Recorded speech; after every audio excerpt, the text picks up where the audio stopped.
আমি একটা অপদার্থ জন্ম দিছি, ওর হাতের বুলাহান কোনে চলে গেছে, ওর হাতের বুলাহান সরকারি চাকরি করে, কেউ কেউ নাকি আমেরিকাও চলে গেছে। আর আমারটা পারে খালি চার বইরে খাবার, খাইতে খাইতে তো তুই আমার সবকিছু শেষ করে হেলাই দিলি। খাওয়া ছাড়া কি তুই আর কিছু বুঝবি না? অপদার্থ জানি কোনে কর। তোর পাশে কি আমি কম টাকা খরচ করছি?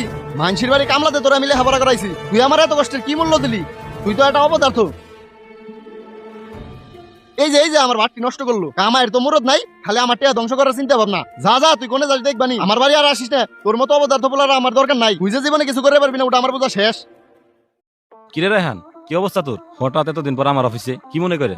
ভাই আমার আর অবস্থা, আসছিলাম তো আপনার কাছে একটা দরকারে। হ্যাঁ, কি দরকার বল।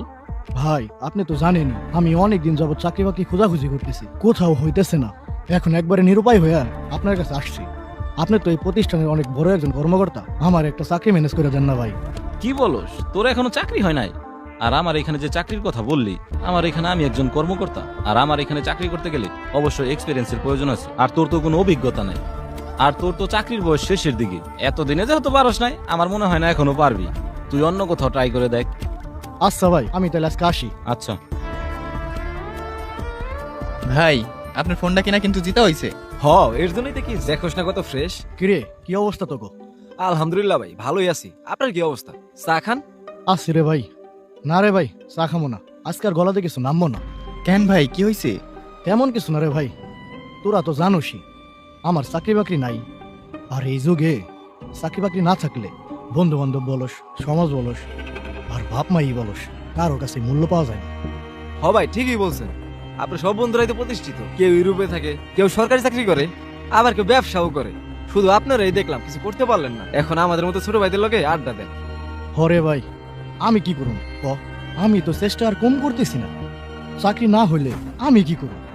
ভাই আমরা ছোটবেলায় দেখতাম আপনি অনেক ভালো ক্রিকেট খেলতেন, একবার তো ডিস্ট্রিক্টে সেরা অলরাউন্ডার হয়েছিলেন। আপনি যদি ক্রিকেটের সাথে লেগে থাকতেন তাহলে ওইখানে আপনার ভালো ক্যারিয়ার হতো। আমার মনে প্রাণে তো এখনো ক্রিকেটে লেগে আছে। আমি চাইছিলাম একদিন আমি বাংলাদেশের ন্যাশনাল টিমে খেলব, কিন্তু আমার পরিবার তারা আমার সাপোর্ট করে না।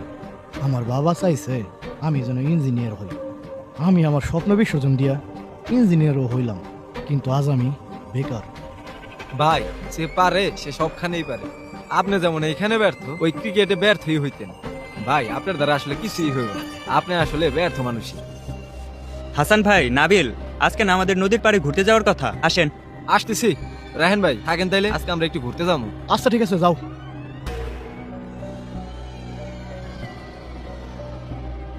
শালার, আমি এমন একজন মানুষ হইলাম আমার ছোট ভাইরা আমার উপহাস করে। আসলেই এই দেশে